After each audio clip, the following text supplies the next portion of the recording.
we're having a look at this 06 Chevy Silverado 2500 HD. It's a 6.6 Duramax and the check engine light is on. We're doing a mobile diagnostics, so we're going to use this Maxi AP200 Bluetooth dongle to scan this thing and see what kind of codes it's generating and see if we get some direction before we put a full-blown scanner on it. So the adapter is plugged into the DLC and the green LED indicates there's power there. That LED will turn blue when the app is connected to it. So you can see that the LED has turned blue, indicating that it's Bluetooth connected to the app on the phone. Now we're going to fire up the app on the phone. So hopefully this is recording my screen and voiceover. So it's connected as I mentioned before. So we're going to click on automatic selection and read the VIN. So it read the VIN okay, so we answer okay to that. Now it's going to decode the VIN and ask me some options. This does not have an automatic transfer case. And it has dual zone automatic air conditioning, which would be C62 dual zone HVAC automatic. It has a base radio. No, it's actually an up level radio. And it's equal to or under 86, equal to or under, no, it's not a plug-in hybrid. So, and it's over 8600 GVW. So we say yes to that. And it's going to pull this computer to see. And we're going to do an auto scan. So it's going to do a network scan. This will take several seconds, maybe a minute and a half. We'll see.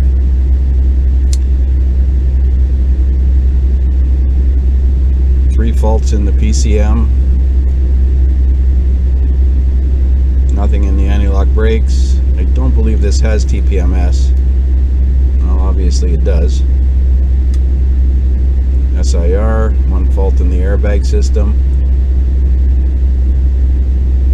One fault in the BCM.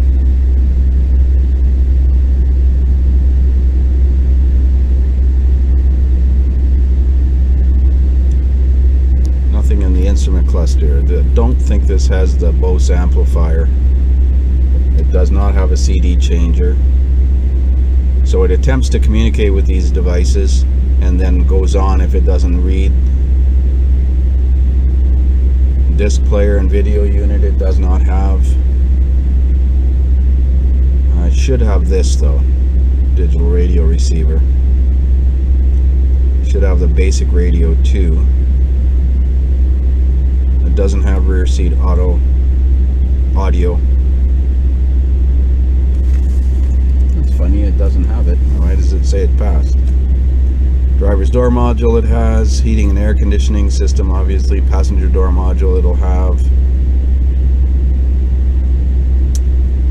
We're at 68%, we've scanned 13 modules.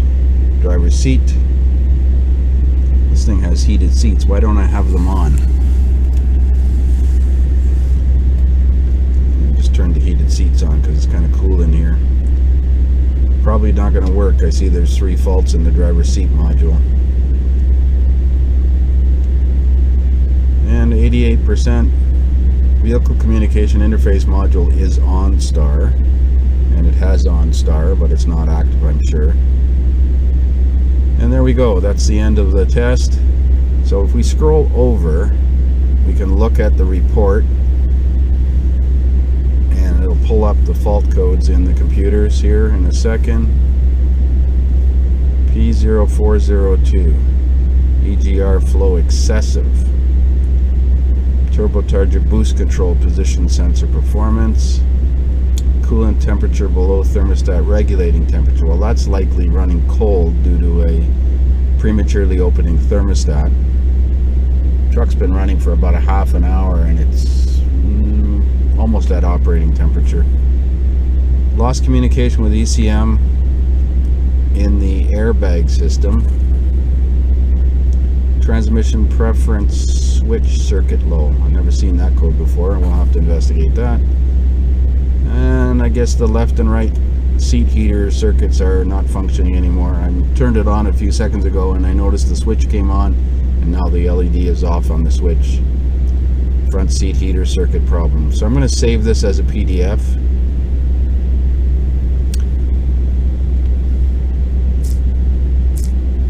I'm just naming it the name of the company. Save. And then back. And let's see if we got freeze frame data in the PCM. I'm going to go back and I'm going to click on the actual powertrain control module. Say OK, and let's click on freeze frame for the engine. So there's the failure records. That's GM enhanced freeze frame data. The very first one is freeze frame OBD2 compliant, then the rest are GM enhanced failure records. So you notice that P0402 is listed 3 times, P0128. Let's look at the freeze frame data or failure record for P0128. Start up at -40. Really? I don't think it was that cold. Intake air at -40. Barometric pressure is wrong. So some of this data is definitely bogus. Barometric pressure can't be 0 kPa. What are we, out in outer space? Should be 99. Yeah, this is not reporting the freeze frame data or failure records correctly. So I'm going to go back. I think I can go back by hitting escape. I hope that doesn't take me right back to the beginning. I'm going to try the other freeze frame data for P0128 and see. See, that's all bogus too as well. I'm going to save this just for, I'm going to call it P0128 freeze frame. Save. And then back out and escape. Let's see if one of the other records looks realistic. Let's try the freeze frame up at the top for P0402. No, this is definitely not right. There's no way the intake and coolant temperature were -40. I mean, we've had some cold weather, but not that cold. Or the EGR was at -100%. So they got some glitches in this software, definitely. So as far as being able to do a network scan and report codes, it seems to do a pretty good job. Let's check this P2563 code. Can't remember what that was. All the data looks incorrect. Fuel rail pressure regulator at 0%. Been running 33 minutes.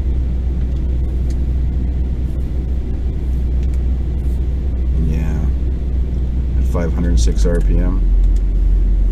So there's definitely some issues there, but at least we have some direction on the fault codes here. I'm not going to clear these codes because I'm going to compare them to data that I pull with the Snapon scan tool. I'm hitting escape, going back. Let's have a look at live data and see if it reads the temperature readings correctly. So I'm going into engine data 1.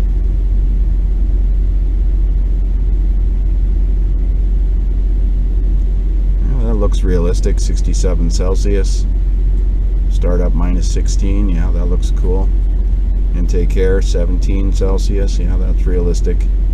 Startup intake air temperature is -14. See, barometric pressure should have been 99 kPa. So these all look realistic, as realistic values here. Notice how when I scroll up, it doesn't populate the values. I don't know why that main injection timing is a -2.1 and why it's flagged in red. Theoretically, that means the data parameter isn't right. I believe that was what the data was. If a data parameter is flagged in red, it's not correct according to the programming. Well, we can't save a recording of this data. Well, all we can save is like a screen capture as a PDF. So I'm not going to bother. I'm going to escape here. And let's look at fuel data and see if it's got injector balance rates or anything. I'm hoping it'll be under fuel rail pressure in megapascals. Yeah, that looks realistic. I'm looking for, no, I was looking for injector balances. Well, maybe it's in another list. Misfire, might be under misfire.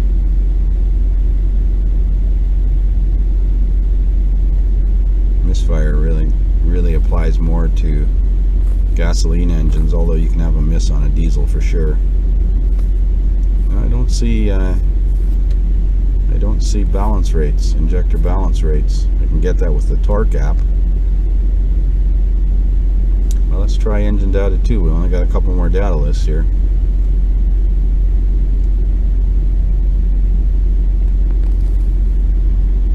Well, there we go. Balance rate for cylinder 1 is at negative 0.53. And cylinder 4 is at negative 1.36. So my take on these balance rates is, in order to make the engine idle at a steady, smooth speed, the computer adjusts injector on time individually per injector to attain the desired smooth idle.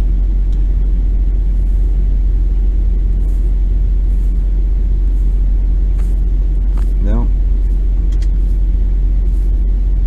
pilot injection, engine run times. Well, you can see it's been running for about 40 minutes now. So I'm going to escape out of here, escape again, escape again, escape again. That brings us back to the main screen. If I hit escape one more time, it asks me if I want to exit. I don't want to exit, but I'm going to end recording right now.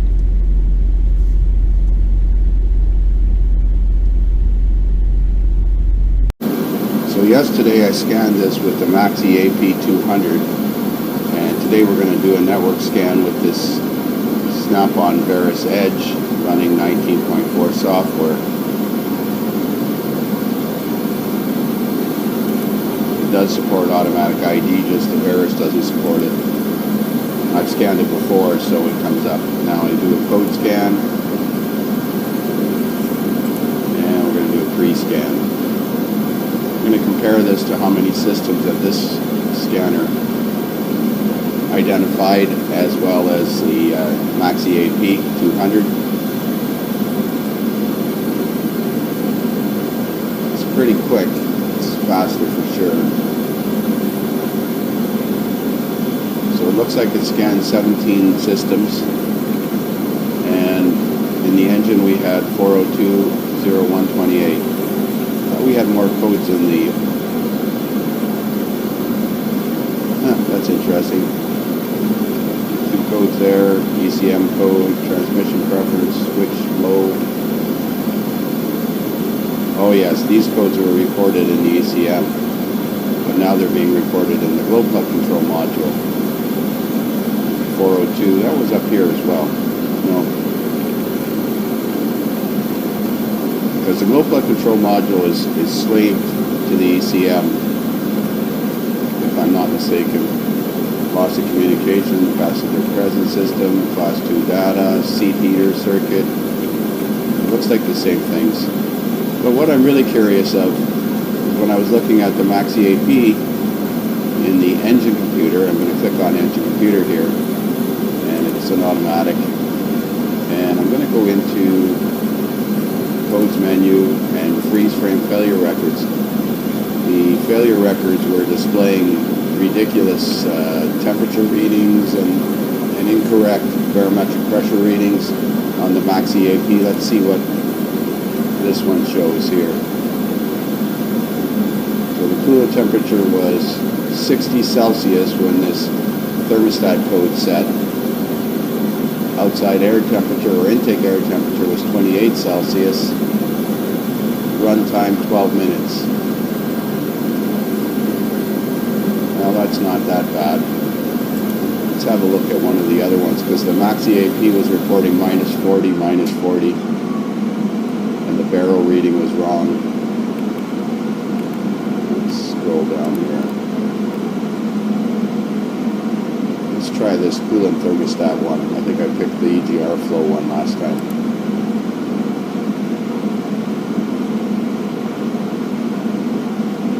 That looks like the same one.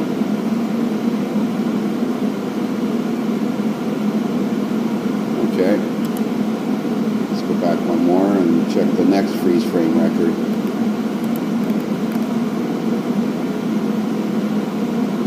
One of these might be a failure record and one of them might be a freeze frame. Let's see if this one has any more data. No, it's exactly the same.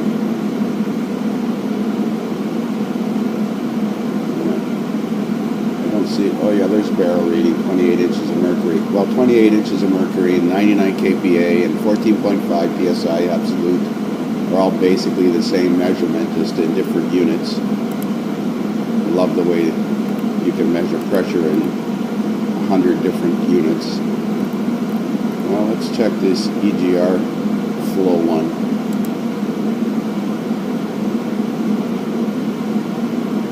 EGR variance minus 100%. 104 Celsius. Runtime 1 hour and 49 minutes. Barrel reading 28. Intake air 52. Engine speed 1400. Vehicle speed 93. So this was cruising at highway speeds when this thing ran and failed the EGR flow test. Flow excessive short. Flow, excessive short the battery. EGR recirculation, is that a mechanical fault or an electrical fault? Excessive short the battery. That sounds like an electrical fault. Well, why does it say the word flow in here? But we'll have a look at that 402 and see what that code is generated by.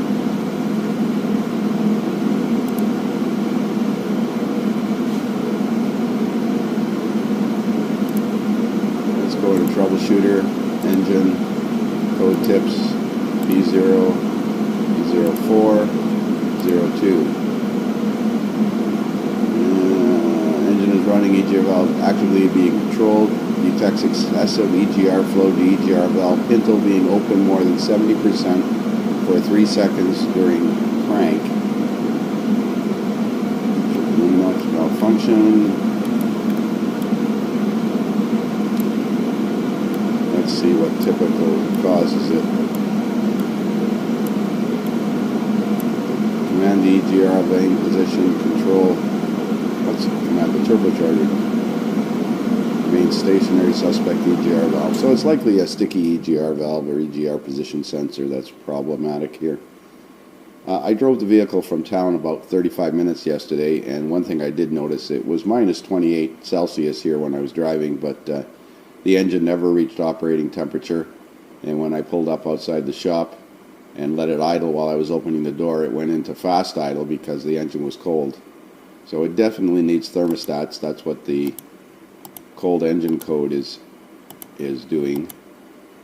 So we're going to change the thermostats on this thing. We're going to have a look at the EGR.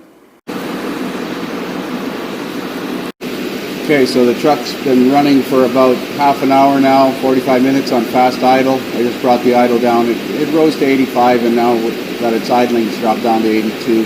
So I put new thermostats in it, and I spoke to the customer about the EGR problem. It's been an inherent issue with this vehicle for several years now. It doesn't appear to affect the drivability, so he's elected to let it go for now. You can see here, I scanned it yesterday or this morning, but if I go back in history, there are other times when it was in. Let's get this full screen here. Other times when it was in and it had these codes in history before.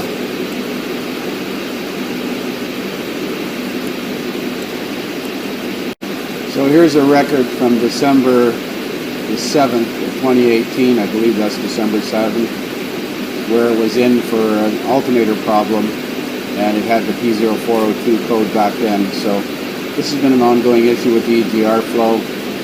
It's truck runs fine, so they're not going to fix the EGR at this time.